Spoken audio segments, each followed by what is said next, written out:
Welcome to the Throttle Up Leadership Podcast. Our theme for 2025 is the future of work. Meaning is the new money. In a world shaped by rapid innovation and constant change, the pursuit of purpose and impact has never been more important. I'm Dr. John Dentico, your host, bringing over 30 years of experience in leadership, strategic thinking, and purpose-driven innovation. Here, we tackle the pressing challenges of our time, from the rise of artificial intelligence to the growing need for meaning in the workplace. Together, we'll uncover how leaders can ethically integrate AI to enhance decision-making and keep humanity at the heart of their organizations. Remember, amidst all the technological advancements, in the end, it's always about the people. This podcast is your resource for actionable tools, thought-provoking discussions, and inspiring stories. It's time to go beyond leadership development and focus on leadership impact, creating workplaces where people thrive, innovation flourishes, and meaning truly becomes the new currency. Thank you for joining me on this journey. Now, let's throttle up and dive into today's episode. Hello again and welcome to the Throttle Up Leadership Podcast. This is your host, Dr. John Dentico. With me today is Andrey Karpov. Andrey, also known as Coach Dre from RVA, an international entrepreneur, C-level executive, and strategic advisor with over 20 years of experience spanning business, technology, and nonprofit consulting. As Associate Director at Nagaro, North America, Andrey specializes in customer relationship management, enterprise resource planning, big data, and responsible AI, helping organizations harness technology for impact. He is also the founder of HiretheBestLLC and the brand True Agility RVA, where he provides career and executive coaching, Agile, transformation consulting, and strategic advisory services. Beyond his professional career, Andrey is deeply involved in nonprofit leadership, serving on the boards such as the Project Management Institute, National Speakers Association, Toastmasters International, Virginia Association of Fundraising Executives, and the Metropolitan Business League. Does that guy ever sleep? I don't know. Passionate about rational decision-making, human psychology, and workplace transformation. He brings fresh insights on hiring, retention, hybrid work, and burnout prevention. When he's not shaping the future of work, you can find Andrey swimming, walking his dog Princess Leia, listening to jazz, reading inspiring books, or crafting keto and palo culinary masterpieces. He is a fellow NSA colleague, and I am truly pleased to have him here with me today. Good morning, Andrey. How are you? Hello, John. I'm feeling amazing. Thank you so much for having me on your show and your podcast. Great to have you here. Great to have you here. So let's start off with my more personal touch this year in my podcasting. So, Andrey, tell me a bit about yourself. Where did you grow up, and what in your mind were some of the fundamental influences in your life? So I grew up in cold city of Leningrad, Soviet Union. Currently it's called St. Petersburg, Russia. What formed my influence from the very beginning was a twofold. One was the cold political and geographic weather of St. Petersburg, Russia, with St. Petersburg really being a very unique city in Russia because it's of European blend and back culture, dating from French and Italian architects and brought to the world and to Russia in 1703 by Peter the Great, the reformer of the time, the Romanov dynasty that conquered the Ruriks and Ivan the Terrible, who was chopping heads and conquering everything around. And then the second fold is my parents, which love me dearly. God bless them. They're still both alive. They live in New Jersey, where I used to live for quite a long time. But I was brought up in a very conservative, very managerial type family that really did influence me quite a bit over the years, with me turning 40 February 9th just recently. and really rethinking a lot of things. I've had two big transformations in my life. One was at 35 when my marriage fell apart and I was a completely different person from what you see now. And now when I turned 40 and I feel like a kid inside, I feel like I'm 20 in terms of my physique overall and ambitions and desires to build a strong business, strong brand across North America and hopefully the globe. But the backstory is really a lot of grip, a lot of non-agile approach to things, a lot of direction, and a lot of decision making for me, which forced me to come out of that framework and decide for myself what is life, work, and existence about for me. And that's how I came up to create true agile mindset, framework, culture, and true agile way of life, if you will. Yeah, I was just talking to a previous guest, and we were talking about heart, the ability to persevere when things are down, when the chips are down and not looking great, the ability to persevere through the hardest of times, and how important it is, I think, for today, for people who are hiring, oddly enough, hiring people into organizations to find people with heart. Find people with heart who've been through trying times, because they're pretty good at solving problems. They're pretty good at getting through tough times, and it's what you need, that inner grit, if you will, in today's world. But let me move on, if I can, and ask you another question. In your work, you emphasize rational patterns, psychology, human design, and hiring.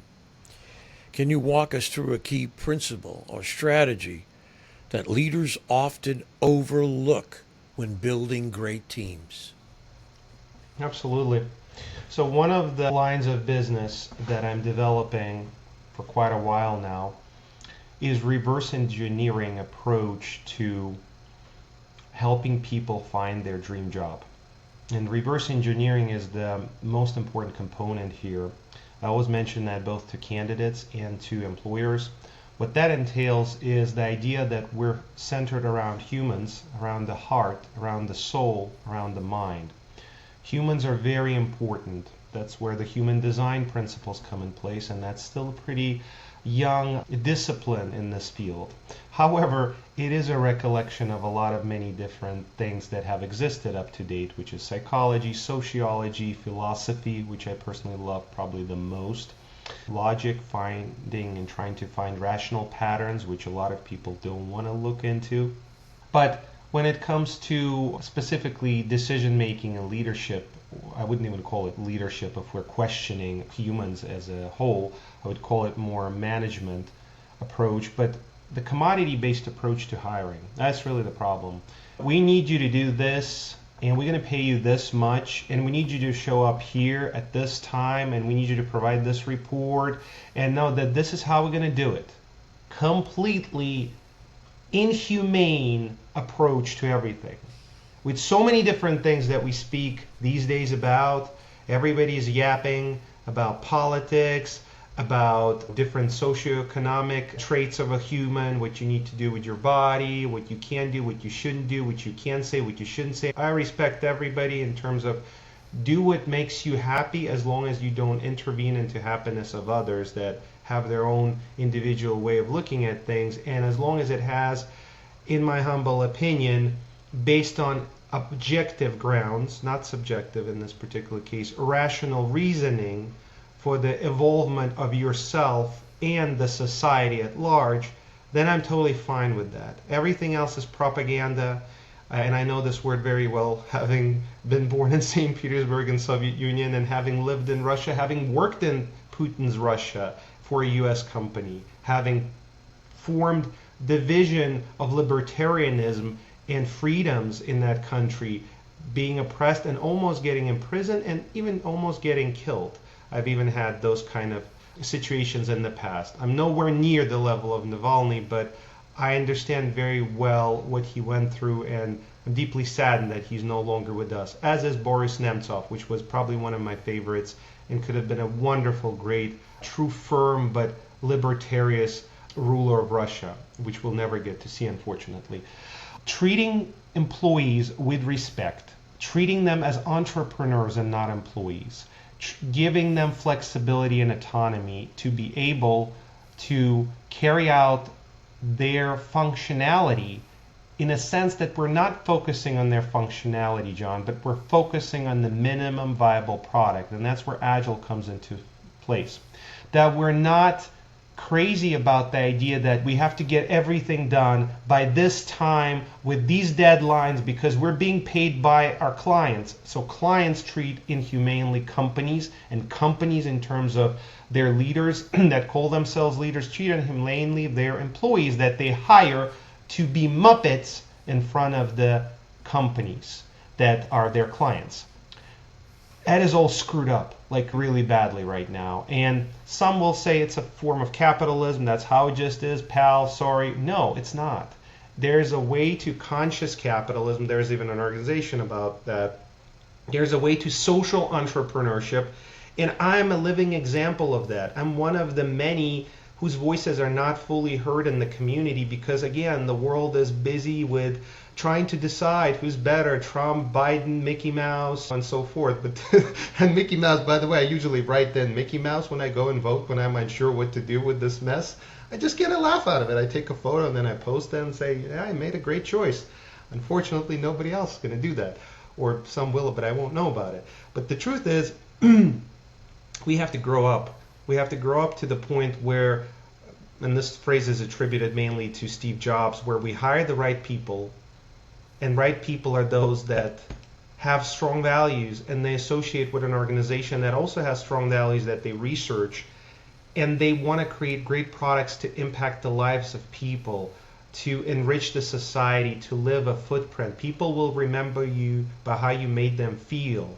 Not by what you did, not by how many meetings I've had, not how many nonprofit boards I've served, not how many reps I did in the gym and other things. People will remember you by the impact. Sometimes it's one phrase, one statement, and sometimes it's silent influence that we create. And I feel that for me, the work that I do at HireTheBest with reverse engineering approach to coaching candidates, and the work that I do at Nagaro trying to help nonprofits to be successful with their technology, making it equitable, accessible, and affordable. Those are the three parallels. And in my nonprofit chapters, I go along the lines of inclusivity. We include everybody. It doesn't matter what you are, who you are, as long as you have the passion and drive. Creativity, which is you're going to show us that passion. We want you to do work creatively, not how we tell you to do it from standpoint of standard operating procedures or protocols.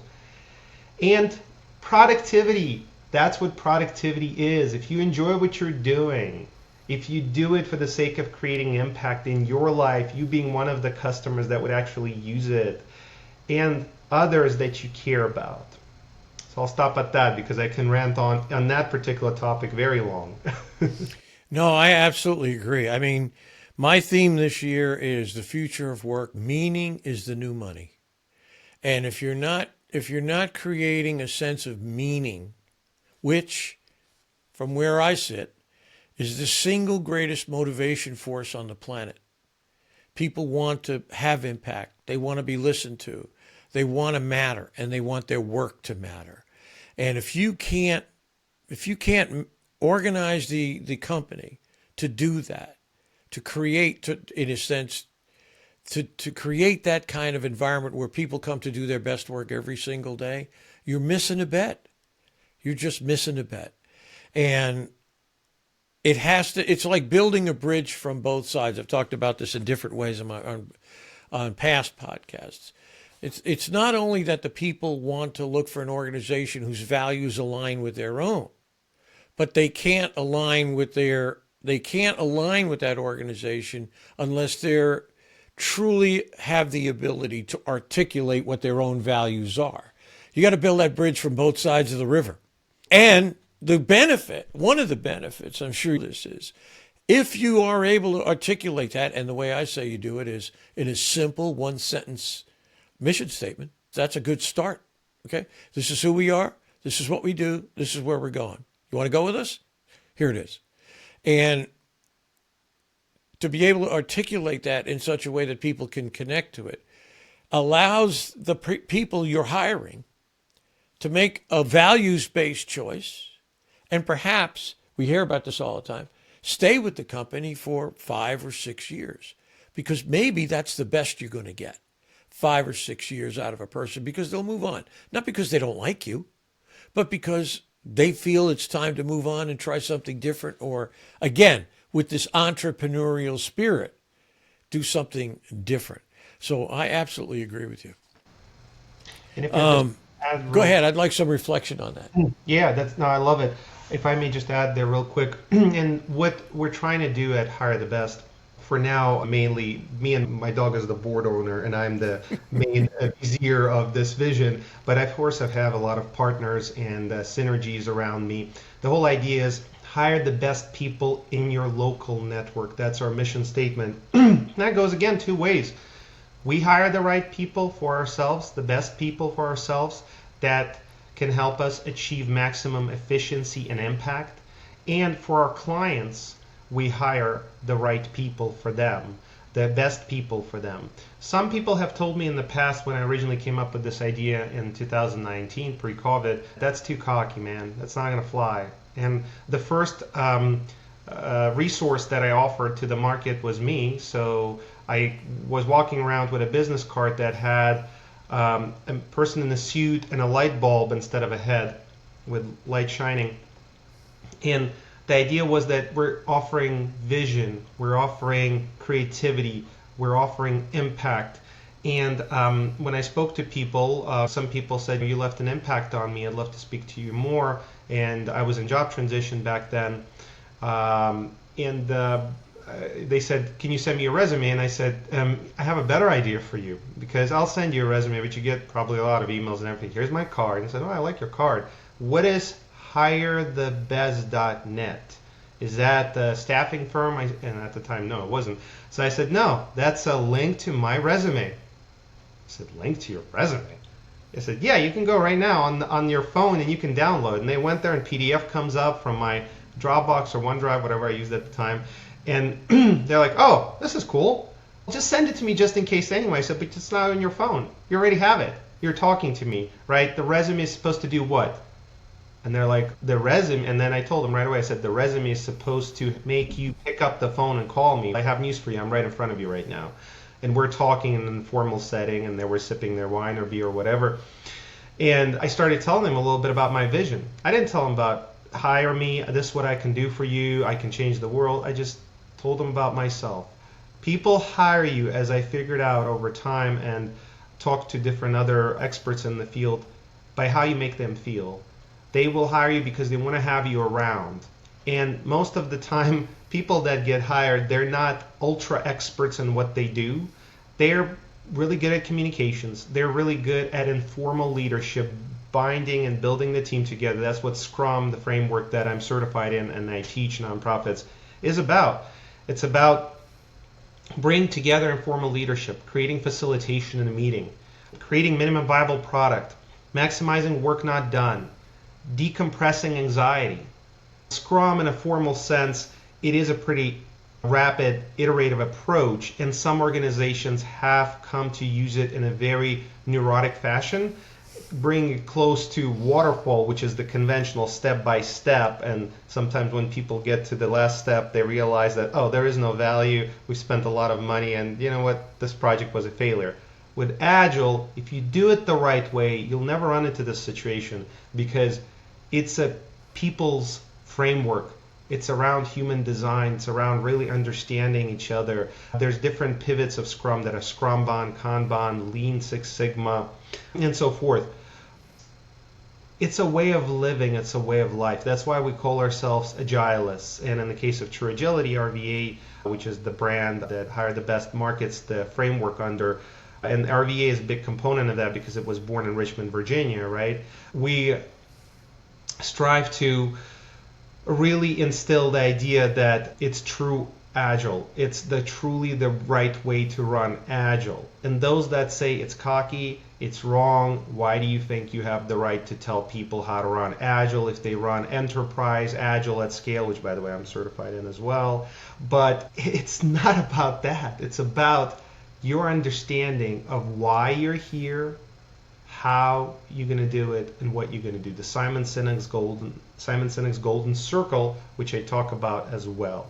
There are just a lot of components to that. One other thing, last thing I'll mention on this topic is Ikigai. That's probably the most profound way to get introduced to Agile for individuals, specifically companies as well. But what am I passionate about?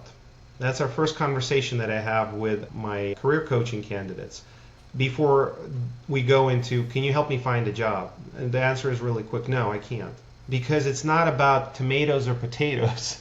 It's about the values you have and the values of an organization that you're seeking. And just because Apple is a famous global company, that doesn't necessarily mean that it's right for you. Says a person that actually worked for Apple last year. I consulted them, I helped them out on retail level, I loved it.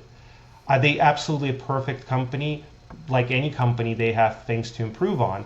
But I worked for them and I was successful during my contract there because I was passionate about their products. I was passionate about helping people. I've done it before and I wanted to really do that. It gave me some new life, new blood, so to say, of doing things in a different way, dealing with humans, which I always loved, being introverted and trying to outgrow that into extrovertedness. So Ikigai, what you're passionate about, what your skill set is, what the world needs, the market, and what you can gratification for.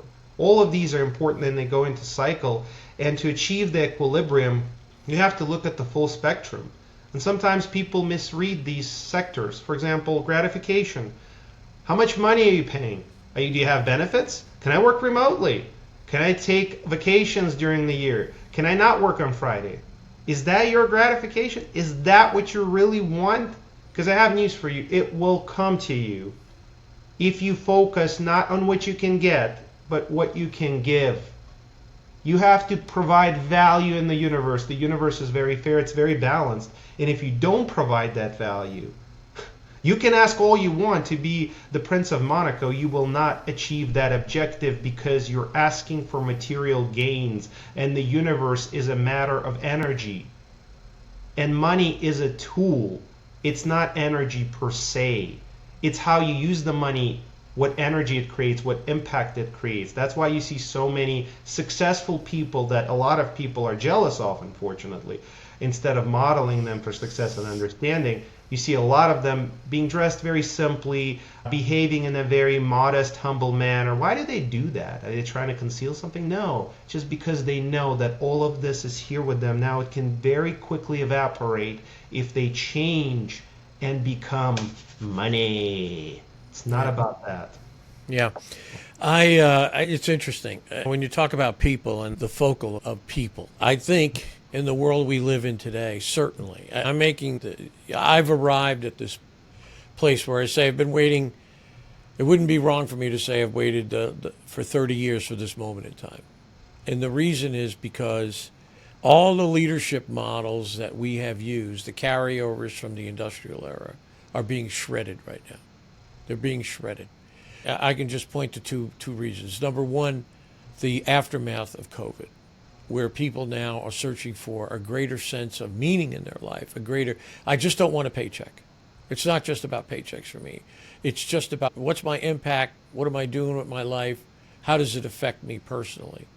The second reason is, of course, the incredible development of AI. My joke, my sort of funny way of saying it is, you can walk into a room right now and say, who's the smartest person in this room?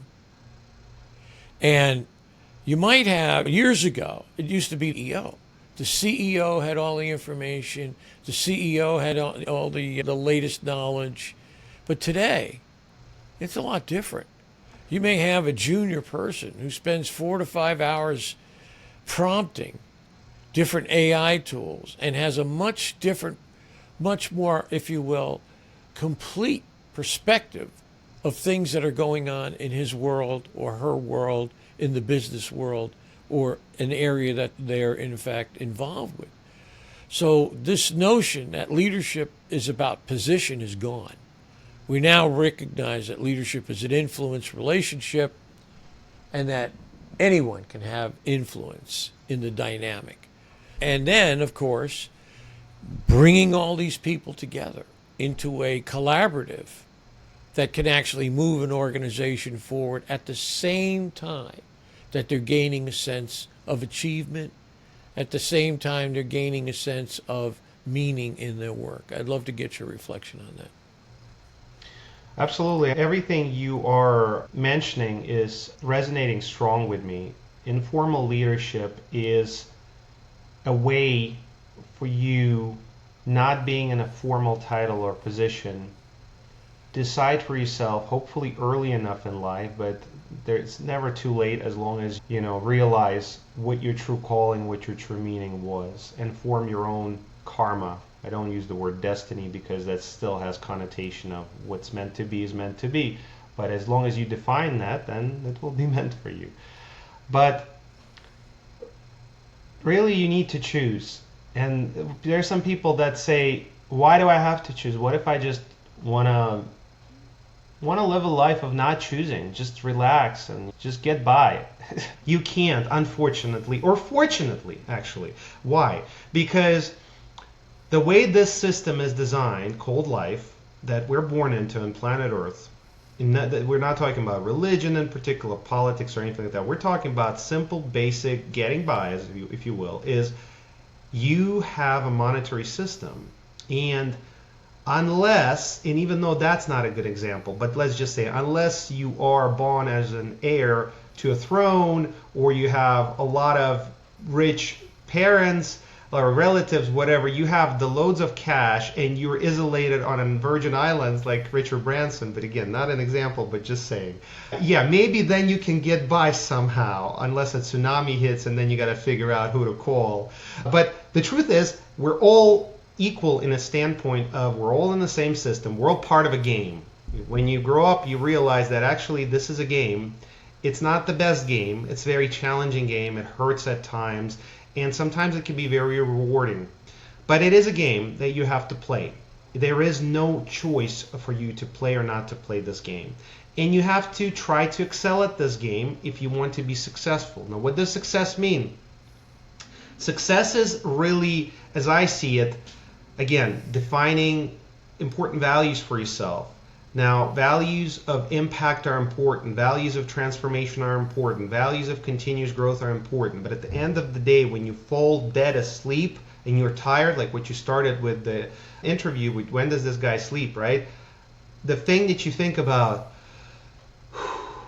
did I spend enough time with my dog?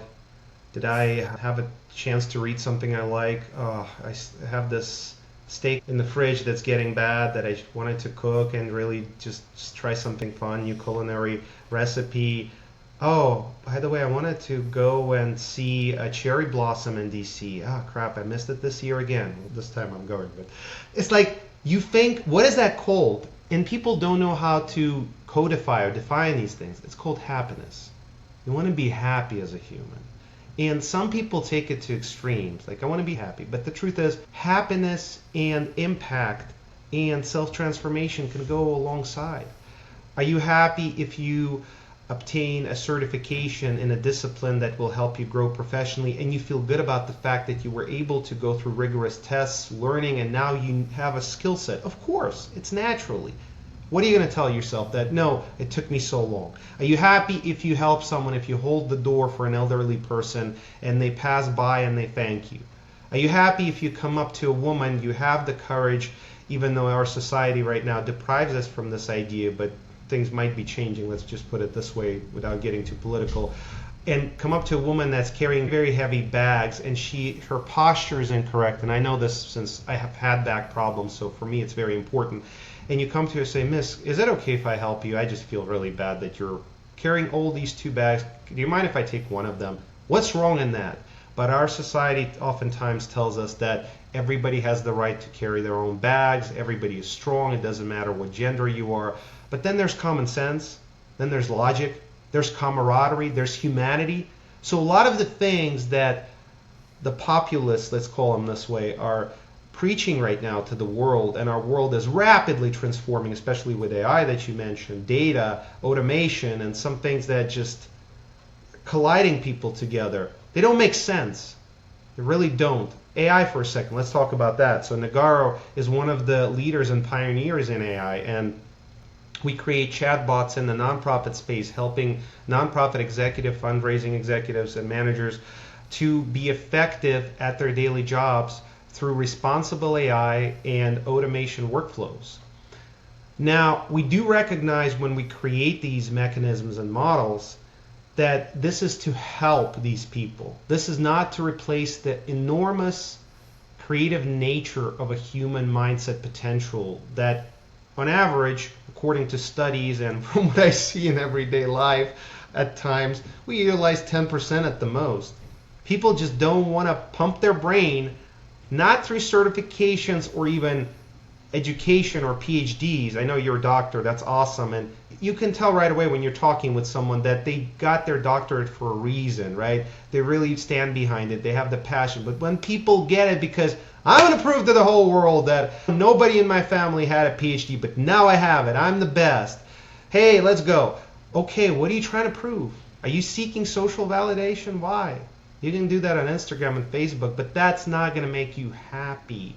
What's important is creating impact for yourself, and that impact will resonate to others. In the sense of AI, what's happening right now, and I learned this working with different organizations that use AI in their software and hardware, a lot of the market right now from that Ikigai spectrum, unfortunately, wants AI in the form of, I don't want to calculate this, I don't want to think about this, I don't want to decide.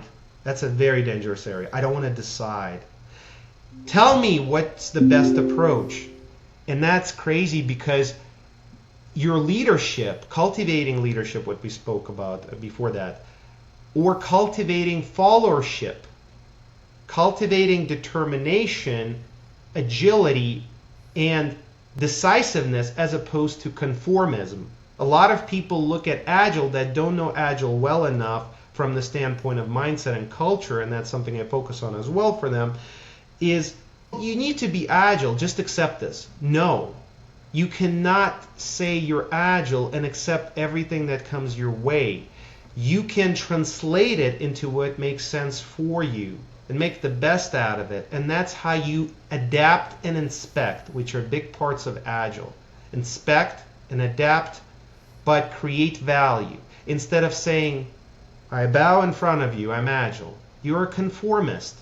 You're a waterfall-driven person, and that will not truly make you happy. It will make others happier, but it will not make you happy. And in the center of our agility and our transformation is focusing on the human potential and the human goodness and modeling that. That's why it's called evangelism. You evangelize those values.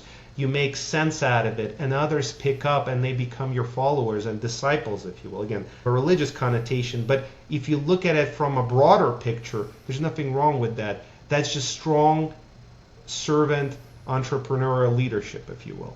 What's interesting, I have stepped away from the term followers, and I see them as partners and collaborators in this sense that the information and knowledge is so widely dispersed. And again, just to get back to the point I was trying to make, who's the smartest person in the room?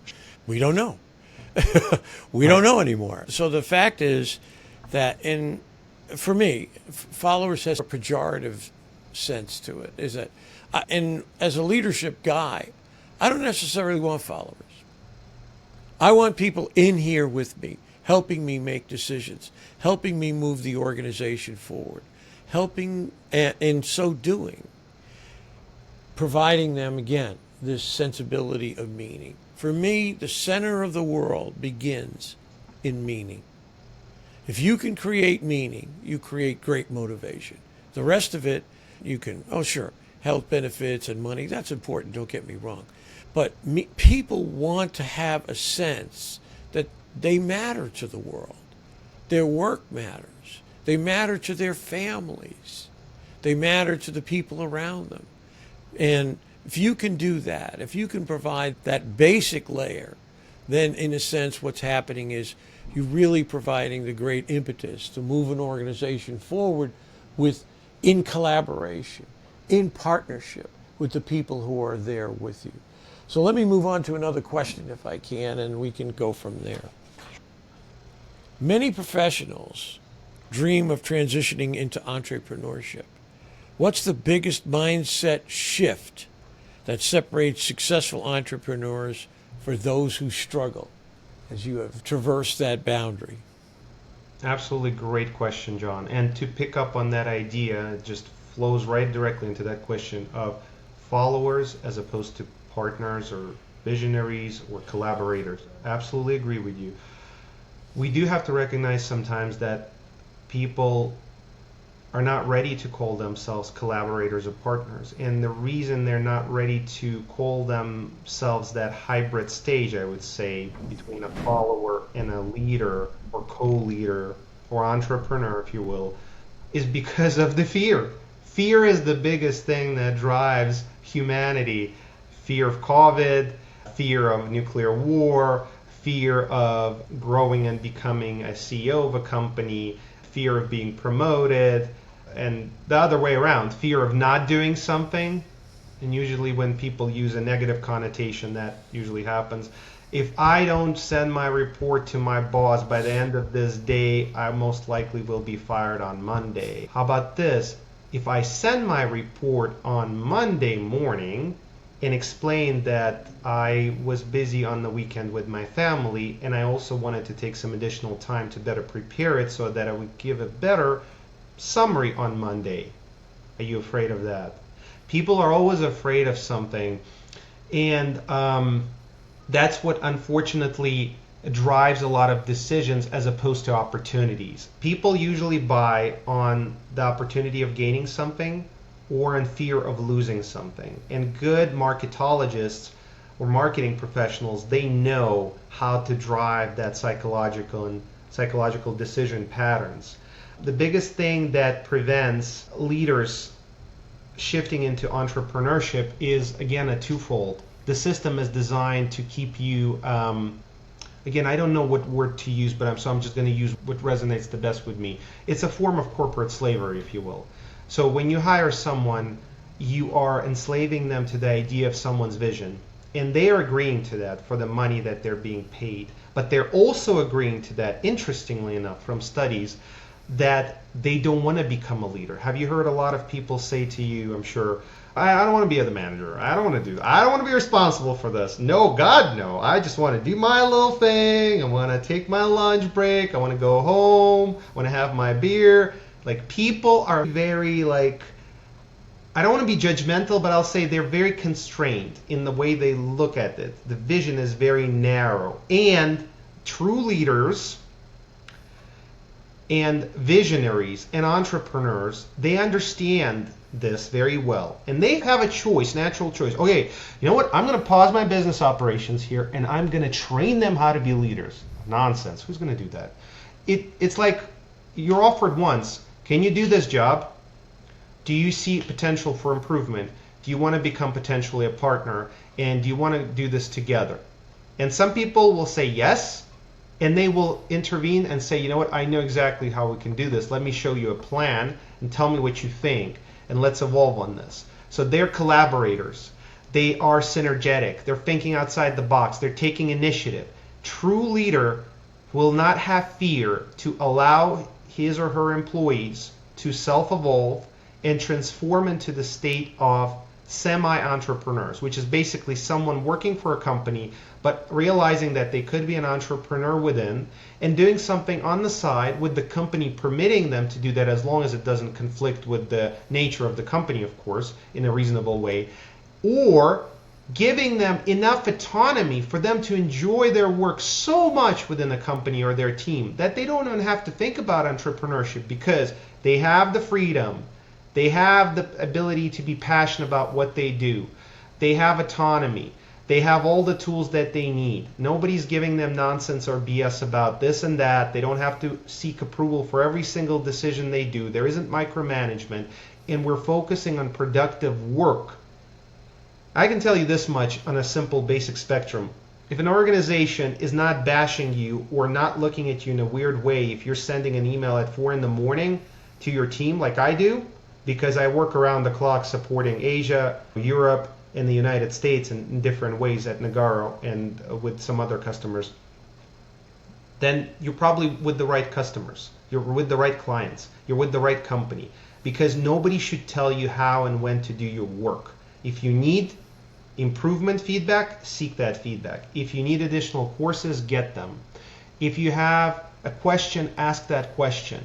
It should be an open community. But the biggest reason true leaders, better to say the employees never grow into true leaders, is foremost because of their own conformity to the ways of work presently.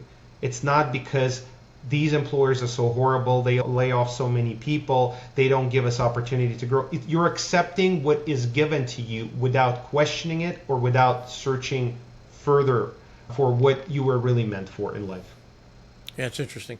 There's a researcher, a great researcher named Gareth Morgan. Gareth Morgan wrote a book called Images of Organizations. It's one of the best books I've ever read.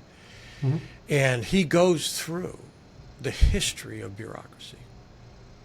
And when Max Weber, the creator, the sociologist who created the concept of bureaucracy, and talks about where Max Weber got his ideas. And he got his ideas from, as I like to say, Freddie II, or Frederick II of Prussia. And bureaucracy was built on fear. It was built on fear, where the enlisted people had to fear the sergeants, and the sergeants had to fear the officers. So the basic fundamental underpinning of bureaucracy is fear.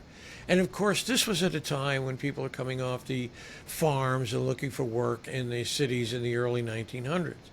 The funny part about it is, the latest and the greatest research done by someone by the name of John Boyd about military organizations is that the best military organizations are built on mutual trust. So you have this complete change of perspective from fear to trust. And I hope we're in this conversion factor now of organizations in the business world or the not-for-profit world making a shift from fear to trust. It changes everything. It changes everything. If you have an organization and from day one you say, we're going to base this organization on trust. It's just how you will conduct yourself. Be honest, be forthright. Don't be afraid if you make a mistake. We'll help you through it. That kind of a thing. And I think that's so absolutely prevalent in the organizations of today. We are at our end of time, Andrey. I appreciate so much for you to be here today with me on the Throttle Up Leadership Podcast. It's great to see you here. I'll see you soon at a meeting, I'm sure. And I want to thank you for your time today, and I wish you every success in the future. All good things come to you. Thank you so very much. Thank you, John, very much. And just to add last thing, trust and respect. And I've definitely been very respected and trusted by you, and I want to pay the same to you. Thank you so much for having me. And now you get to see my dog at the end as well. All right, there she is. Thank you so much. Thank you. Appreciate you. Right, bye.